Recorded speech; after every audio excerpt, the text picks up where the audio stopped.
Adik-adik mahasiswa, kita jumpa kembali dalam mata kuliah Manajemen Operasi Internasional.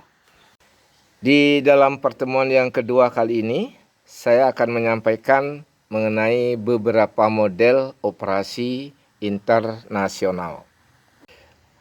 Ada beberapa bentuk bisnis yang bergerak secara internasional, itu diantaranya ada perusahaan perseorangan, perusahaan persekutuan, koperasi, korporasi, perusahaan asing, perusahaan patungan, perusahaan induk, perusahaan korporasi multinasional, penggabungan perusahaan, dan yang terakhir adalah perusahaan multinasional. Mari kita coba bahas yang pertama, yaitu perusahaan perseorangan. Perusahaan perseorangan adalah perusahaan yang dimiliki sendiri dan dioperasikan sendiri. Contohnya adik-adik adalah ada pedagang asongan, pengrajin kayu misalnya, warung makan, penjahit, petani, dan lain sebagainya. Nah adik-adik sekalian, di Indonesia perusahaan seperti ini sangat mendominasi. Dalam catatan statistik adik-adik bahwa jumlah perusahaan kecil dan menengah di Indonesia mencapai 99,90%. Ini sesuai dengan data di tahun 2017. Artinya apa? Artinya hanya 0,1% diantaranya adalah merupakan perusahaan besar. Perusahaan perseorangan agak sulit berkembang, apalagi menjadi perusahaan besar. Karena apa? Karena perusahaan ini biasanya memiliki akses perbankan untuk mendapatkan permodalan ini agak sulit. Perusahaan seperti ini adik-adik itu ada di mana-mana, termasuk juga perusahaan di negara-negara besar, termasuk apalagi di negara yang kurang maju. Nah berikutnya di bagian kedua, saya akan kemukakan mengenai perusahaan persekutuan atau partnership. Perusahaan persekutuan adik-adik merupakan perusahaan yang dimiliki oleh beberapa orang, itu maksimum 9 orang. Jadi pembagian keuntungan dalam perusahaan seperti ini biasanya dilakukan sesuai dengan kesepakatan yang dituangkan dalam surat perjanjian. Dalam perusahaan persekutuan adik-adik itu ada dua jenis anggota, yaitu ada anggota yang bersifat umum, general partnership, dan ada juga anggota yang bersifat terbatas. Nah, persekutuan umum adalah persekutuan di mana masing-masing sekutu ini akan memiliki kewajiban yang sama dan tidak terbatas atas utang-utang perusahaan. Namun kalau persekutuan yang terbatas, biasanya dia memiliki keterbatasan tanggung jawab sebatas modal yang diinvestasikan di dalam perusahaan tersebut.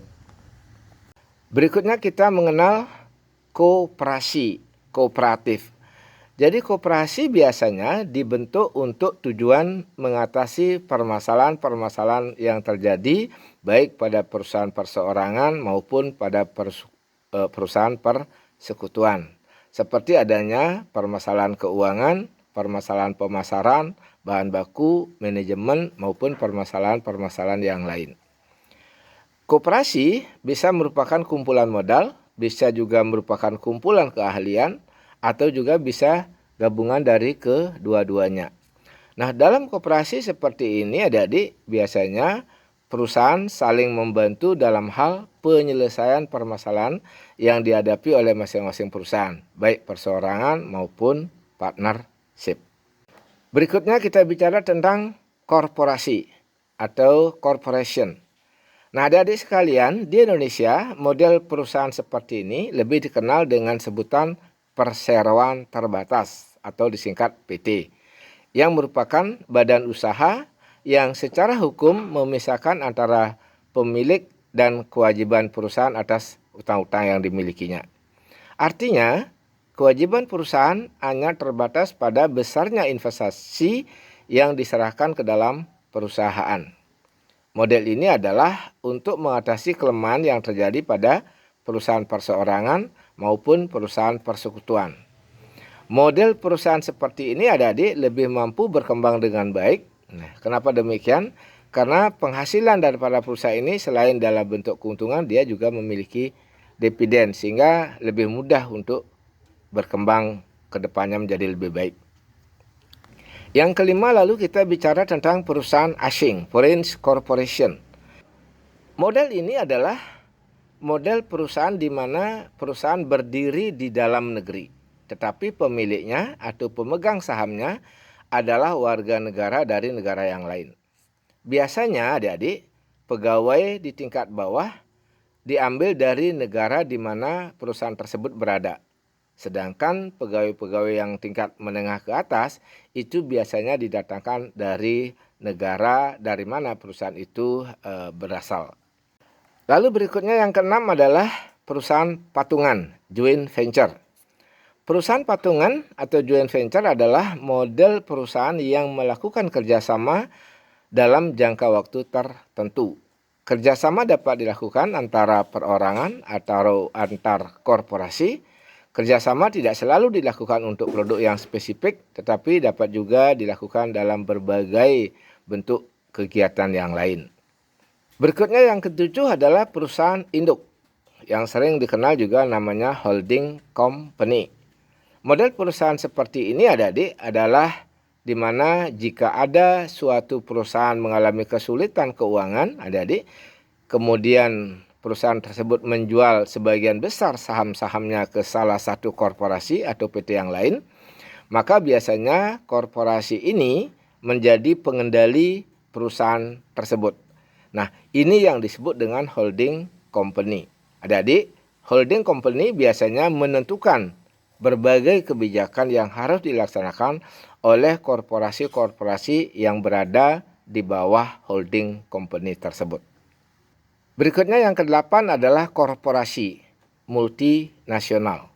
Perusahaan yang memiliki kegiatan operasi dengan membuka cabang di berbagai negara lain disebut perusahaan multinasional atau multinational corporation yang sering disingkat dengan MNC.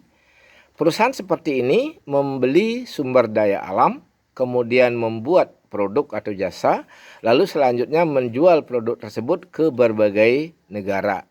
Kegiatan usaha yang dapat dikembangkan biasanya sangat beragam, sehingga sering disebut dengan perusahaan yang berskala besar atau large economic of scale.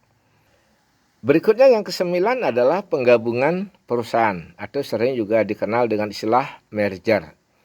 Penggabungan perusahaan atau merger merupakan suatu strategi di dalam menghadapi persaingan usaha.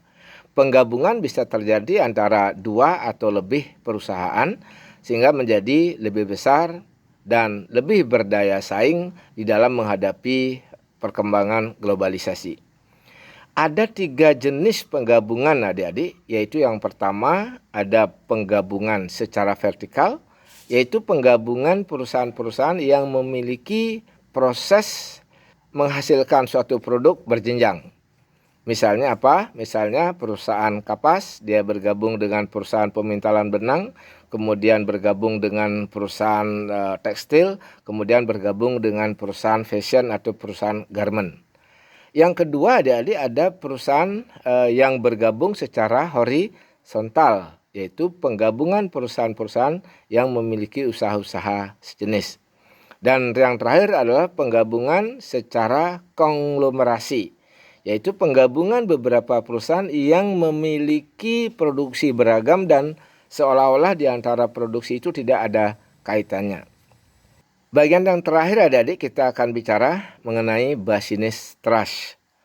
Business trust itu memang agak sulit diterjemahkan atau didefinisikan oleh para peneliti, karena memang pada intinya perusahaan ini terbentuk dari sekumpulan pemilik uang atau pemilik real estate atau aset-aset lainnya, di mana kemudian mereka melakukan penggabungan dalam suatu lembaga yang disebut dengan trust.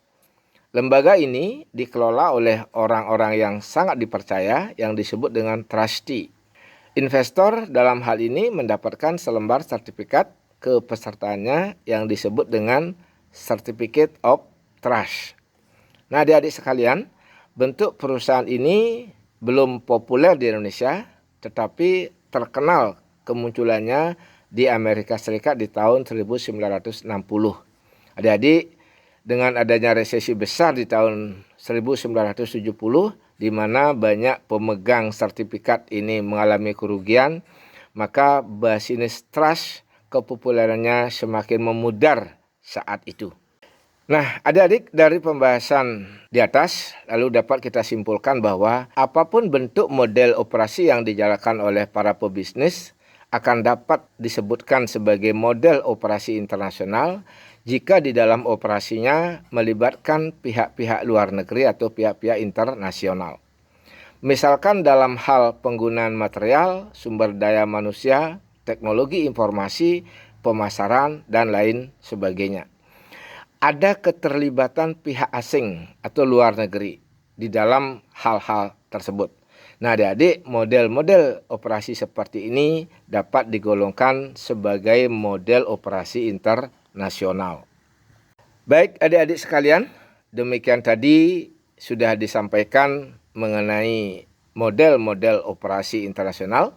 Mudah-mudahan apa yang sudah disampaikan tadi bisa dimengerti, bisa dipahami dengan baik. Adik-adik, sampai di sini dulu perjumpaan kita. Kita akan jumpa lagi pada sesi berikutnya. Terima kasih atas perhatiannya.